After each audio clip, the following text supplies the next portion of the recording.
¿Ok? Aquí representa la relación entre el hipotálamo y el tallo encefálico. Aquí, por ejemplo, muestran algunas siglas como LC, que es el locus coeruleus, que aquí están las neuronas noradrenérgicas, que liberan noradrenalina. Aquí tenemos el núcleo de RAFE, que liberan serotonina a nivel del tallo encefálico hacia la corteza cerebral. Y este es el núcleo hipotalámico que libera, el subcúmulo mamilares que libera histamina, ¿sí? Fíjense que lo que está acá representado son los núcleos que se encuentran en el hipotálamo que tienen relación con el tallo encefálico o con otros núcleos del hipotálamo. Por ejemplo, la orexina, las neuronas orexigénicas que se encuentran en el hipotálamo, envía información hacia el locus coeruleus, el núcleo de RAFE, y el núcleo talámico liberador de histamina, el cual hace que libere histamina, noradrenalina y serotonina a la corteza cerebral y la persona se despierte. Al mismo tiempo, las neuronas orexigénicas inhiben a otros núcleos del hipotálamo, que es el núcleo ventrolateral del hipotálamo. Este núcleo se encarga de que las personas duerman o entren en estado del sueño. Entonces, ellas tienen que estar inhibidas para que la persona esté despierta. Ahora bien, cuando el núcleo ventrolateral del hipotálamo se activa, tiene que inhibir a las neuronas orexigénicas del hipotálamo y a su vez tiene que inhibir los núcleos que se encuentran en el tallo encefálico, el locus coeruleus y el núcleo de RAFE. O sea que disminuye la liberación de noradrenalina y disminuye la liberación de la serotonina, al igual que disminuye la liberación de histamina a nivel de la corteza cerebral, que sus neuronas se encuentran en el hipotálamo también, y de esa manera la persona entra en sueño. Resulta que las neuronas que se encuentran en la región anterior del hipotálamo sensa la temperatura, ya visto en la clase de sistema neuroendocrino, cómo regula la temperatura por ser seres homeotermos.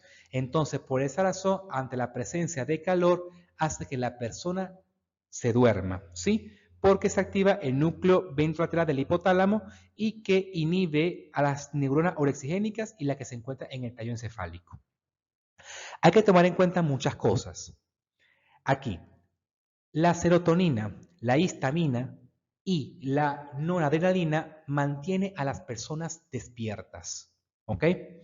Eso quiere decir que medicamentos que inhiban la noradrenalina, la serotonina en cierto punto, o disminución de la orexina, o medicamentos que inhiban los receptores de la histamina, hace que la persona se duerma.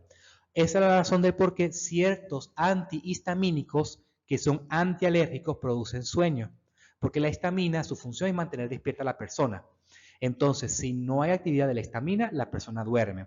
Al igual que el locus coeruleus con la noradrenalina, sí, por el sistema de activación reticular y que mantiene a la persona despierta, al igual que el núcleo del RAF, que liberan serotonina a nivel cerebral. Aquí muestra un gráfico, ¿sí? A través del tiempo, cuando la persona está despierta o atraviesa el sueño no REM y REM, con respecto a la liberación de neurotransmisores a nivel cerebral. Cuando una persona está despierta, ¿qué ocurre? Se libera el neurotransmisor colinérgico, que sería la acetilcolina, la hipocretina, que sería la orexina, y la monoamina, que sería la noradrenalina, por ejemplo, ¿sí? Y la dopamina hasta cierto punto a nivel cerebral. ¿Qué ocurre? Cuando entran al sueño no REM, la fase 1, 2, 3 y 4 del sueño no REM, la acetilcolina, los neurotransmisores monoaminérgicos como la dopamina y noradrenalina y la orexina disminuye su concentración en el sueño no REM. Pero cuando entran al sueño REM, que pareciera que la persona estuviera despierta y hay actividad beta generalizada, la hipocretina, que es la orexina, y la monoamina se encuentran disminuidas y la que llega a aumentar es la acetilcolina. Y aquí introduzco la función del neurotransmisor acetilcolina. Recuerden que la acetilcolina participa en la regulación de la memoria, más que todo a nivel del hipocampo, y participa en almacenamiento de la memoria explícita a corto plazo en el hipocampo. ¿Ok? ¿Qué ocurre? Cuando una persona sueña, pero sueña en relación o cuando se encuentra en la fase del sueño no REM, la acetilcolina se encuentra disminuida. Entonces, si la persona tiene una pesadilla y tiene la acetilcolina disminuida en el sueño no REM, cuando se despierte no va a recordar lo que soñó porque se encuentra en la fase del sueño no REM. Pero si sueña, ¿verdad? Y se encuentra en la fase REM, la acetilcolina aumenta y entonces esa persona va a recordar los sueños, ¿sí? Y por esa razón, la persona cuando sueña y está en la fase REM, pues recuerda los sueños, gracias a la acetilcolina. De alguna manera, la acetilcolina participa en si recuerda o no la persona los sueños, ¿sí? Entonces hay que tomar en cuenta, muy importante, porque ciertas patologías del sueño REM lo justifica por la disregulación de estos neurotransmisores y su distribución armónica.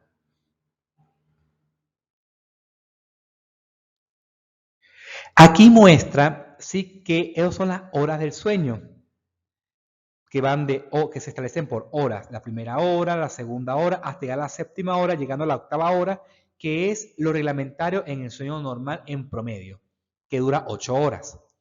Y aquí tenemos, en el eje de la Y, tenemos aquí la fase del sueño despierto y la fase del sueño 1, 2, 3 y 4 no REM.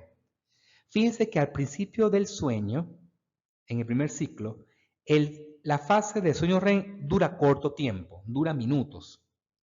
Pero a medida que va pasando la noche y a medida que va pasando el sueño REM o la fase REM va a aumentar la temporalidad hasta llegar a un punto en el cual la persona se despierte.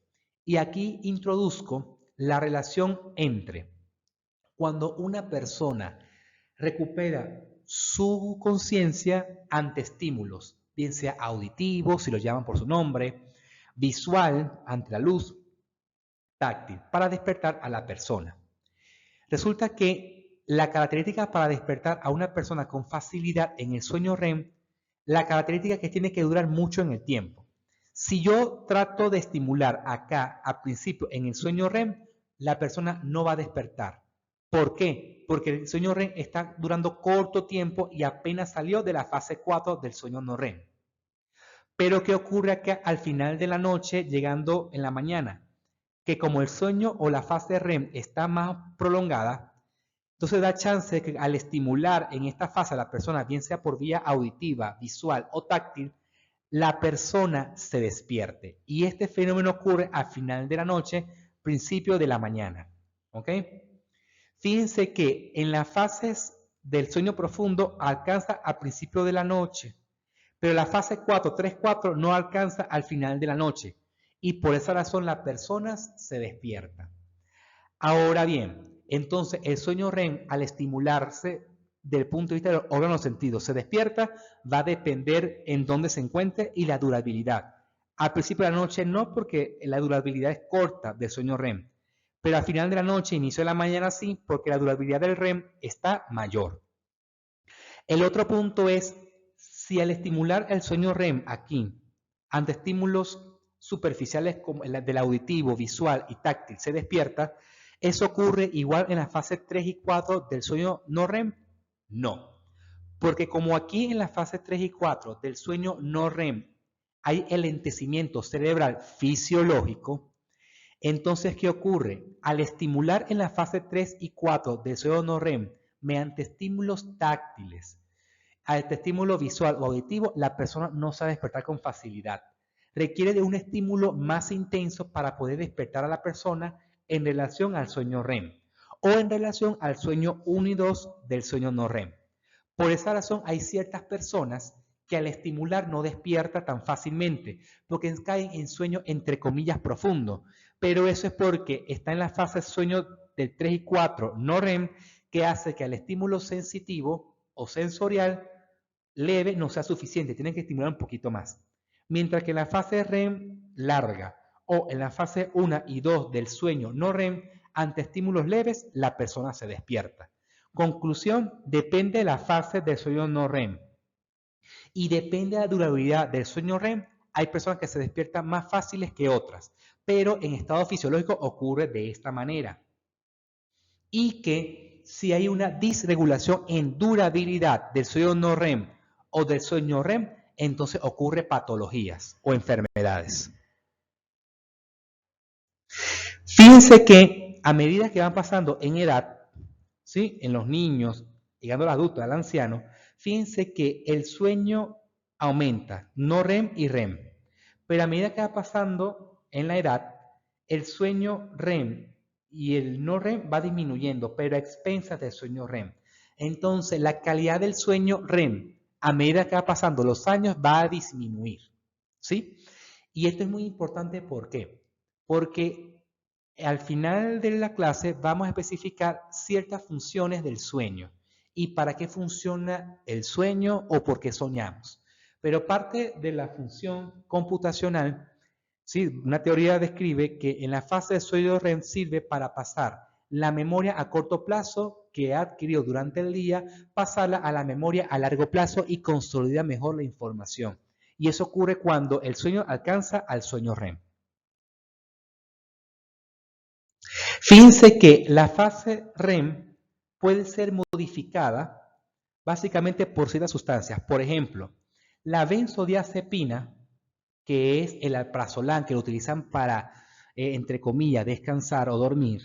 Sí, las benzodiazepinas hace de que la persona pueda alcanzar el sueño profundo, 3 y 4 del no REM, pero el sueño REM no lo alcanza en su totalidad y no hace que la persona tenga una buena arquitectura del sueño. Eso quiere decir que atraviesa la fase de manera normal y hace que la persona que tome benzodiazepina no regule el sueño REM de manera regular. Esa es la razón del por qué ciertas personas sienten que no descansa durante el sueño y que hay que tomar en cuenta la importancia del sueño REM, que sería consolidar la memoria. Fíjense que la cafeína hace de que perturbe tanto el sueño de iniciación como de mantenimiento. Y eso hace que la cafeína hace que la persona se despierte. Porque recuerden que el ATP es una molécula que participa en la moneda energética. Lo utilizan las células para gastar energía o utilizar la energía. Resulta que cuando se utiliza el ATP, produce AMP por desgaste del ATP y existen receptores a nivel cerebral hipotalámicos que captan ese AMP y generan sueño. Lo que se describe como mecanismo de acción de la cafeína es inhibir esos receptores y hacer que la persona se despierte o se mantenga despierta, pero hay que tomar en cuenta de que a pesar que se bloquee el receptor de AMP, persiste lo AMP como moléculas en el cerebro y eso hace que al pasar el efecto de la cafeína, la persona tiende a dormir. Hay que tomar en cuenta el higiene del sueño en relación a la cafeína. Por esa razón, solamente se debe consumir en las mañanas porque la cafeína a nivel sanguíneo dura 10 horas. Entonces hay que tomar en cuenta que la última taza de café para tener un buen sueño es hasta las 10 de la mañana, máximo mediodía. Forma parte del higiene en el sueño. Ahora, otro punto que hay que tomar en cuenta es el ciclo circadiano. Resulta que el cerebro humano capta la información ambiental en relación a aproximadamente 24 horas, ¿sí?